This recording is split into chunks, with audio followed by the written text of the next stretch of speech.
Hello అండి, welcome back to our channel. This is rocking range. కంచిలో అయితే అమ్మవారి దర్శనం చేసుకొని చుట్టుపక్కల బంగారుపల్లి, ఏకాంబరేశ్వర ఇలాంటి టెంపుల్స్ అన్ని అయితే తిరిగేసి నెక్స్ట్ డే అయితే ఇక్కడ అరుణాచలంకి అయితే దిగిపోయామండి. చూడండి, దిగంగానే మనకి ఎంత మంచి ఆ కొండ కనబడుతుంది అని అంటే నిజంగా చాలా పవర్ఫుల్ అరుణాచలం అండి. ఆ పేరింటేనే ఒక పాజిటివ్ ఎనర్జీ అనేది ప్రతి మనిషిలో మనసుకి తగిలే ఆ వైబ్రేషన్ అండి.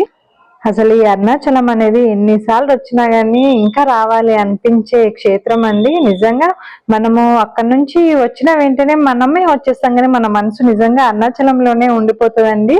అలాంటి వైబ్రేషన్ ఉన్న క్షేత్రము. మేము అక్కడ డైరెక్ట్ గా బస్ స్టాండ్ లో దిగంగానే అక్కడ లగేజ్ అనేది మేము తీసుకోలేదు. రూమ్ ఏం తీసుకోకుండా మనకు బస్ స్టాండ్ పక్కనే లాకర్స్ కూడా ఉంటాయండి. మీరు అక్కడ వెంటనే స్టార్ట్ చేయాలి అనుకున్న వాళ్ళైతే లాకర్స్ లో మన సామాన్ అంతా పెట్టేసుకొని అక్కడ మంచిగా మనం మొక్కేసుకొని మనము అరుణాచల గిరి ప్రదక్షిణ అయితే మనం స్టార్ట్ చేసుకోవచ్చండి. మేము వేలూరులోనే ఫ్రెష్ అప్ అయ్యి డైరెక్ట్ గా అరుణాచలం వచ్చాం కాబట్టి మేము అలా స్టార్ట్ చేసుకున్నాము. లేదు అని అంటే మనం ఇక్కడ రూమ్ తీసుకొని ఫ్రెష్ అప్ అయ్యి మళ్ళీ స్టార్ట్ చేసుకోవచ్చండి. మనకైతే ఇక్కడ నేను అరుణాచలం కాబట్టి ఇది సెకండ్ టైం అండి. ఫస్ట్ టైము ఒక 4 years కింద వచ్చాము. తర్వాత ఇప్పుడు మమ్మల్ని ఆ శివయ్య మమ్మల్ని ఇప్పుడు రప్పించుకున్నాడు. మాకైతే ఎంత హ్యాపీ అని అంటే చాలా చాలా హ్యాపీ అండి. నాకు ఇష్టమైన క్షేత్రము, ఎన్ని రోజులైనా ఉండాలి అనిపించిన క్షేత్రమే అరుణాచలం అండి. మనం అలా గిరి ప్రదక్షిణ స్టార్ట్ చేసిన తర్వాత మనకు మొదటి వచ్చే లింగమే ఇంద్రలింగం అండి. ఇక్కడ శివుణ్ణి అయితే దర్శనం చేసుకొని మనము అరుణాచలంకి అయితే గిరి ప్రదక్షిణ చేసుకోవచ్చండి. గిరి ప్రదక్షిణ మనకు 14 kilometers ఉంటది. ఈ 14 kilometers లలో మనకి ఎన్ని టెంపుల్స్ ఎదురైతే అన్ని టెంపుల్స్ లలో మనం దర్శనం చేసుకుంటూ వెళ్లాల్సి వస్తుంది.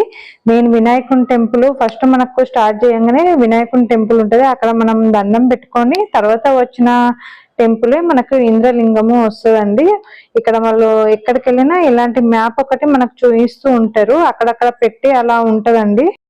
నేనైతే ఈ వీడియోలో నేను ఎక్కువ ఏమీ క్లిప్స్ అయితే తీయలేదండి. మెయిన్ లింగాల దగ్గరనే నేను తీస్తూ వచ్చాను. ఎందుకనంటే నేను అనుభూతిని అనేది స్వీకరించాలి అని అనిపించింది. మళ్ళీ వీడియో తీస్తుంటే ఆ అనుభూతి ఎక్కడ మిస్ అవుతానేమో అన్నట్టుగా నేను అలా లింగాల దగ్గరనే కొన్ని క్లిప్స్ తీసుకుంటూ వచ్చానండి. అరుణాచలం అంటేనే మనకు ఆ శివయ్య అనుగ్రహం లేనిది మనం అరుణాచలం అనే పేరు కూడా వినలేము. ఆ పేరు కూడా మనం ఎవరితోటి అన్నా కానీ వాళ్ళకు కూడా అర్థం కాదండి. ఆ వినడానికి మనము ఆ నేమ్ ని స్వీకరించడానికి కూడా ఆ శివయ్య అనుగ్రహం ఉంటేనే మనం ఆ నేముని స్వీకరించడము చెప్పడం జరుగుతుంది. మనం అరుణాచల క్షేత్రానికి వెళ్ళడం జరుగుతుంది, ఆ గిరి ప్రదక్షిణ జరుగుతుంది. కానీ ప్రతి ఒక్కరికి అరుణాచలం అనేది వాళ్ళ జీవితంలో ఒక మంచి అనుభవము అనేది వస్తుందండి. నాకు ఈ అరుణాచలం వెళ్ళినప్పుడు ఫస్ట్ అసలు నాకు జరిగిన అనుభూతి అనేది నేను మీతో షేర్ చేసుకోవాలి అని అనిపించింది. నిజంగా శివుడు ఆజ్ఞ లేనిది కూడా అరుణాచలంకి మనము వెళ్ళలేము. అలాంటి అరుణాచల క్షేత్రంలో ప్రతి ఒక్కరికి కూడా ఏదో ఒక రూపంలో మనకు అనుభూతి అనేది మనకు కలగజేస్తాడు అనండి. మనము అలా చేస్తున్నప్పుడే మనకు రమణ మహర్షి ఆశ్రమం కూడా కనబడుతుందండి. ఒకసారి అయితే రమణ మహర్షి ఆశ్రమం చూడండి, తను అక్కడ జీవించిన ఒకప్పుడు బతికి ఉన్న ప్లేస్ ని ఈ రోజు ఆశ్రమంగా తయారు చేసి తన వస్తువులు తన రూము అసలు ఎంత బాగా చేస్తారంటే, అరుణాచలం అంటేనే ఫస్ట్ మనం రమణ మహర్షి గురించి తెలుసుకొని అరుణాచలంకి వెళ్ళినప్పుడే మనము మనసుతోటి ఆ టెంపుల్ ని చూడగలుగుతామండి. ఇక్కడ ఎంత సైలెంట్ గా ఉంటది. అక్కడ కూర్చొని రమణ మహర్షి ఆ కొండని చూస్తూ ఉండేవారట. అక్కడ మనము కార్తీక పౌర్ణమిని మనము ఆ దీపం వెలిగిస్తారు కాబట్టి ఇక్కడ కూర్చొని అక్కడ చూసుకుంటూ పాటలు పాడుకుంటూ కూర్చునేవారు. అక్కడ నుంచి ఇక్కడ యమలింగంకి అయితే వచ్చామండి. ఇది 3వ లింగం అన్నట్టు. మనకి ఇక్కడ చుట్టుపక్కల అన్ని మనకు అవైలబుల్ ఉంటాయి. వాకింగ్ చేసుకునే వాళ్ళకు ఏమైనా తిన్నికైనా హోటల్స్ అయినా అన్ని అవైలబుల్ గా ఉంటాయండి. ఇక్కడ యమలింగంకి వచ్చేసరికి మనం ఇక్కడ దీపాలు వెలిగించాలి. ఎందుకంటే యమదీపం కంపల్సరీ వెలిగించాలి. మనకి ఏమన్నా ఆయుష్ విషయంలో ఏమన్నా ఇబ్బందులు ఉన్నా ఏమున్నా అక్కడ ఆ లింగాన్ని దర్శనం చేసుకొని అక్కడ యమదీపం అయితే వెలిగించుకొని మొక్కేసుకొని అయితే రావాల్సి వస్తుందండి. అక్కడికి వెళ్ళినప్పుడు మీరు తప్పకుండా ఇలాంటివి అయితే చేసుకోండి. మేము అప్పటికే అది కంచిలో చాలా అలసిపోయి ఉన్నాము. వెంటనే రాగానే మాకు కొంచెము అక్కడ మా ఫేస్ ని చూస్తే కూడా మీకు అర్థమవుతుంది, చాలా అలసిపోయి అక్కడ దర్శనాలు చేసుకొని నిద్ర వేసుకొని వచ్చామండి. మామూలుగా ఎక్కువ కొంచెం టైం తీసుకోవాల్సింది, కానీ అప్పటికే మేము ఇక్కడ స్టార్ట్ చేయబట్టి మధ్యాహ్నం 12 అట్లా గిరి ప్రదక్షిణ స్టార్ట్ చేశామండి. లేదు అంటే ఎర్లీ మార్నింగ్ చేస్తేనే మనకు కొంచెం ఎండ తగలకుండా అలా ఉంటది. మనకు అక్కడక్కడ కూర్చోనికి కూడా మనకు టేబుల్స్ ఉంటాయి, చాలా అన్ని రకాలుగా సౌకర్యాలు ఉంటాయి. కాకపోతే మనము ఎర్లీ మార్నింగ్ అన్నా స్టార్ట్ చేసుకోవచ్చు, ఈవినింగ్ అయినా స్టార్ట్ చేసుకోవచ్చు, కానీ మనకి ఈవినింగ్ చాలా మిస్ అవుతామండి. వాటి గిరి ప్రదక్షిణ ఒకటే జరుగుతుంది కాబట్టి మనము చుట్టుపక్కల ఏమిటిని చూడలేము అనిపిస్తుంది. మరి అయితే కొద్దిసేపు నడిపించడము, కొద్దిగా ఎత్తుకోవడము అలాంటివి అయితే చేశాము. చాలా యాక్టివ్ ఉండే, కాకపోతే మేము 12 అలా బయలుదేరాం కాబట్టి మాకే కొంచెం కాళ్ళకు బొబ్బులు వచ్చాయి కాబట్టి రేయాన్స్కి అంత మేము ధైర్యం చేయలేకపోయినాము. కొద్దిసేపు నడిపేయడం, కొద్దిసేపు ఎత్తుకోవడం అలాంటివి చేశామండి. చాలా బాగుంటది అరుణాచల క్షేత్రం అంటే. నిజంగా మనము వచ్చేటప్పుడు మనమే వస్తాం కాబట్టి మనం మనసు అక్కడనే ఉంటది. ఒక్కసారి వెళ్తే చాలు అని అరుణాచలంకి అనుకుంటాము, కానీ అరుణాచలం ఒక్కసారి వెళ్ళొచ్చిన తర్వాత ఇంకెన్నిసార్లు రప్పించు తండ్రి నీ దగ్గరికి అని మళ్ళీ కోరుకునే క్షేత్రమే అరుణాచలం అండి. ఇక్కడ రేయాన్స్ చూడండి రోడ్డు మీద ఇలాగే పరిగెత్తుకుంటూ ఆడుకుంటూ తనతో ఆడుకుంటూ అలా చేయాల్సి వచ్చింది. మళ్ళీ ఇక్కడ అన్నదానం పెడుతున్నారు వాళ్ళు కూడా. అసలు అక్కడనే మేము కూడా వాటర్ బాటిల్స్ కావాల్సినవి వాళ్ళ దగ్గర నుంచి తీసుకొని అయితే మళ్ళీ గిరి ప్రదక్షిణ అయితే స్టార్ట్ చేశాము. అక్కడ మనకు సాధువులు ఉంటారు కాబట్టి చాలా ఎంజాయ్గా మంచిగా భక్తితో కూడుకున్నట్టుగా జరుగుతుందండి. నిజంగా మనము గిరి ప్రదక్షిణ అనేది నిజం చెప్పాలంటే మనసులో ఓం నమ శివాయ అని అనుకుంటూ శివుణ్ణి తలుచుకుంటూనే గిరి ప్రదక్షిణం చేయాలండి. ఏదో ఎంజాయ్గా టైంపాస్గా చేసినాం అన్నట్టు అలా చేయకూడదు అన్నట్టుగా నేను అనుకుంటాను. అందుకే నాకు ఇక్కడ వీడియో తీయడం మాత్రం అస్సలకే కాలేదు. నెక్స్ట్ అయితే నైరుతి లింగానికి అయితే దర్శనం చేసుకున్నాము. ఇక్కడ నేను పర్టికులర్గా లింగాల గురించి చెప్పలేదు, కానీ మీరైతే నేను చెప్తున్నట్టుగా వినుకుంటూ అక్కడ ఉన్న లింగాలను అయితే అబ్జర్వ్ చేసుకుంటూ అయితే వినండి అని అంటాను. ఎందుకంటే ఇది నా అనుభవంతో కూడిన మాటలే మీకు చెప్పగలుగుతున్నాను. తర్వాత మాతో పాటు గిరి ప్రదక్షిణ చేసింది ఇక్కడ ఈషా ఫౌండేషన్ వాళ్ళదండి. అసలు ఎంత బాగా అనిపించింది. వీళ్ళ ట్రాలీ మేము పోతున్నప్పుడల్లా వాళ్ళు అలాగే ఒక్కొక్క లింగం దగ్గర అలా ఆపుకుంటూ వాళ్ళు అలా పాటలు పాడుకుంటూ తీసుకెళ్తే నిజంగా మొత్తం ఆ శివోహం అన్నట్టే ఆ వైబ్రేషన్ చాంటింగ్ అనేది ఫుల్గా నిండై ఉందండి. మనకు మంచి వైబ్రేషన్, మంచి పాజిటివ్ వైబ్రేషన్ అనేది ఆ శివుడి నుంచి రావాలి అని అంటే నిజంగా అరుణాచల క్షేత్రమే అండి. అది అరుణాచల క్షేత్రము అని అంటేనే మనకు దక్షిణామూర్తి కూడా మనకు గుర్తొస్తుంది. ఎందుకంటే పార్వతీ పరమేశ్వరులు అరుణాచల క్షేత్రంలో ఉండి మనము ఈ గిరి ప్రదక్షిణ అనేది మనము వాళ్ళ చుట్టూ ప్రదక్షిణ చేస్తున్నట్టు ఆ 14 కిలోమీటర్సే అరుణాచలం అండి. మనకు ఎంత బాగా ఉంటది అని అంటే అసలు ఇక్కడ మళ్ళీ చంద్రలింగము, సూర్యలింగం ఉంటది, చంద్రలింగం ఉంటది. ఏదైనా టెంపుల్ మన నుంచి పోతుంది ఒక టెంపుల్ అంటే పక్కా మీరు అక్కడ చూడండి, ఆ టెంపుల్ కి ఏదో ఒకటి ప్రత్యేకత మాత్రం ఉంటదండి.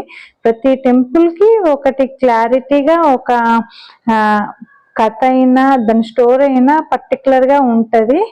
నేను చాగంటి గారు చెప్పిన అరుణాచల క్షేత్రం గురించి ఎన్నిసార్లు వింటానంటే అన్నిసార్లు విని నా మనసంతా తన్మయం అసలు చేసుకుంటాను.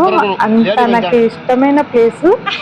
ఇక్కడ రేయాన్స్ పడుతున్నాడు, మేము అక్కడ ఊరికినే అక్కడ చేతుల గురించి చూయించుకుందామని అక్కడ కూర్చున్నాము. అతను ఏమన్నాడంటే నేనట నా మైండ్ అబ్బాయిలాగా ఆలోచిస్తానట, అమ్మాయిలాగా ఉంటానని చెప్పారు. అంటే నిజంగా ఏ బిజినెస్ ఉమెన్ అయినా కానీ అబ్బాయిలాగానే ఆలోచనలు ఉంటది కదండి.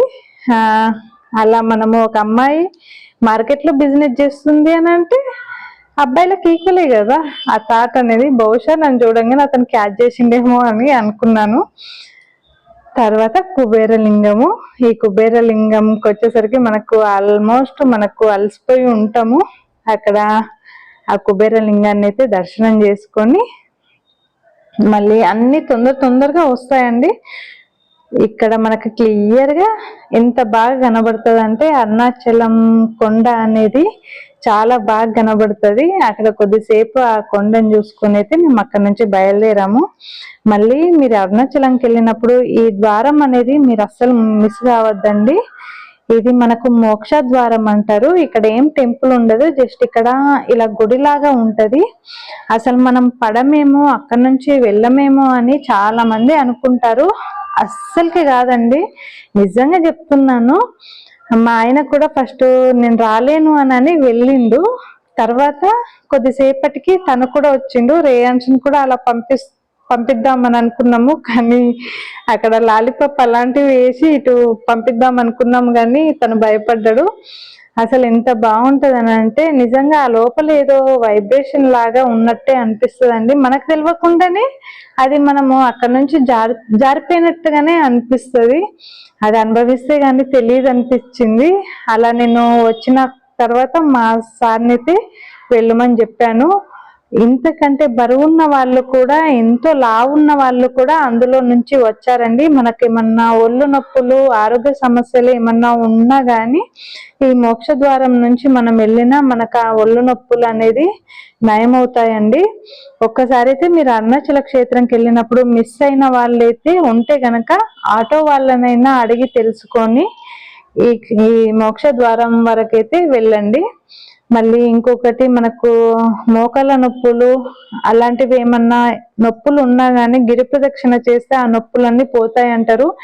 ఎందుకంటే అరుణాచలం అనేది ఒక భక్తితో కూడింది కాకుండా అక్కడ ఏదో ఆయుర్వేదిక్ అనేది ఆ గాలి అనేది ఎక్కువ ఉంది అని అంటారండి.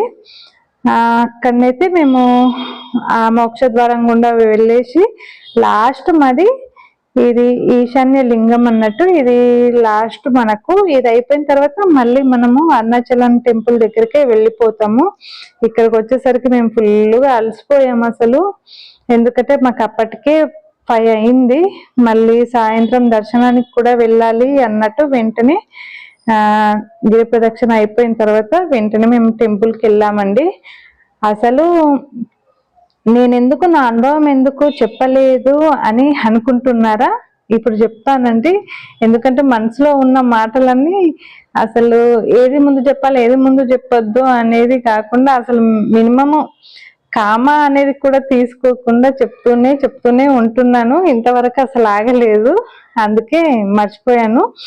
యాక్చువల్గా అరుణాచలంకి వెళ్ళిన తర్వాత, అరుణాచలం అంటేనే మనకి ఇక్కడ ఏంటి అగ్నిలింగం కదండి. అసలు మనకు తెలియకుండానే అరుణాచలంలో ఆ అగ్నికి కూడా మనం తట్టుకోమండి. అలాంటి అగ్నిలింగం కాబట్టి నాకు అసలు ఇవన్నీ దర్శనం చేసుకున్నాక టెంపుల్ అంతా తిరిగాక లోపల మేము క్యూ లైన్ లో ఉన్నాము. మనకు అక్కడ 50 రూపీస్ టికెట్ వాళ్ళు ఉంటారు, ఫ్రీ దర్శనం కూడా ఉంటదండి. ఎక్కడి నుంచి వెళ్ళినా మనకు ఈజీగా ఉంటది. ఇక్కడ మనము నందీశ్వరుడు అనేది మనము అరుణాచలం లోపలికి ఎంట్రీ అవ్వంగానే ఉంటది నంది. ఆ నందీశ్వరునికి మా అభిషేకం చేసినప్పుడు మనం చూసిన త్రయోదశి నాడు చేస్తారు. ఆ రోజు మనకు ఎంత కఠినమైన కోరికైనా కానీ ఆ రోజు తీర్థది అనేది అంటారండి. దాని పక్కనే మనకు సుబ్రహ్మణ్య స్వామి అన్నట్టు రేయాన్స్ మొక్కుతున్నారు కదా, ఆ సుబ్రహ్మణ్య స్వామి టెంపుల్ చాలా పవర్ఫుల్ అండి. సుబ్రహ్మణ్య స్వామి ఒకతనికి నాలుక మీద బీజాక్షరం అనేది రాశారండి. నాకు పేరుతోటి తెలీదు, ఓవరాల్ గా నాకు స్టోరీ తెలుసు.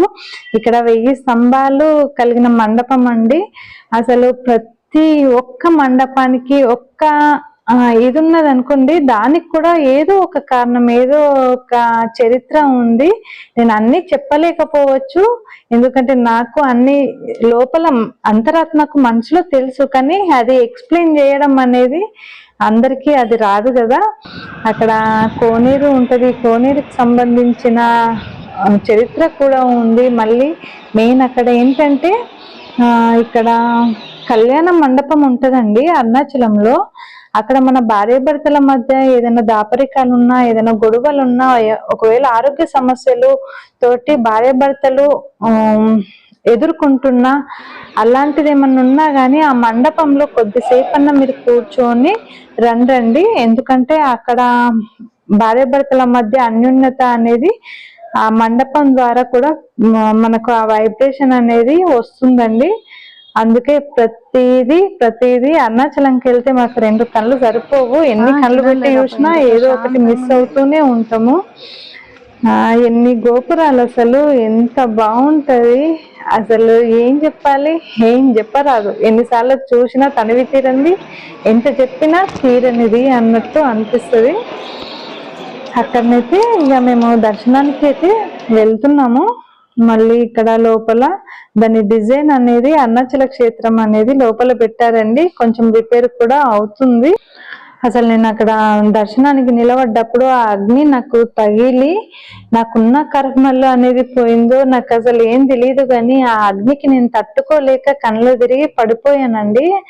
ఆ టైంలో నాకు పక్కన ఎవరున్నారో అసలు తెలియలేదు నాకు. అసలు పక్కన మామూలుగా ఎవరి దగ్గర బాటిల్ ఉందేమో అని ఎవరినో బాటిల్ అడిగి అప్పుడు వాటర్ తాగాను. అసలు నాకు ఏదో నేను అసలు అగ్నికి తట్టుకోలేక బాడీ అంతా స్వెట్టింగ్ వచ్చి అసలు బీపీ డౌన్ అయ్యి ఒకటేసారి పడిపోయినట్టుగా అంత వేడైందండి.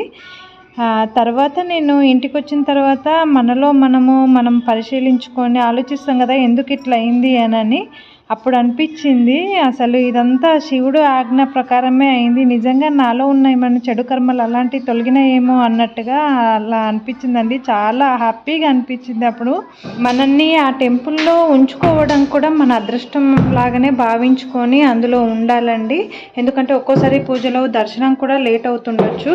ఇలా మీకు ఏదైనా అనుభవం కలిగిందేమో ఒక్కసారి ఆలోచించుకోండి. లేదు అంటే వెళ్ళినప్పుడు ప్రతిదీ మనం ఆలోచించుకుంటూ ప్రతి వేసే అడుగు కూడా మనం అలా ఆలోచిస్తూ ఉండాలండి. మనకి ఏదో ఒక అనుభవం మనకు శివుడు చూపిస్తాడు.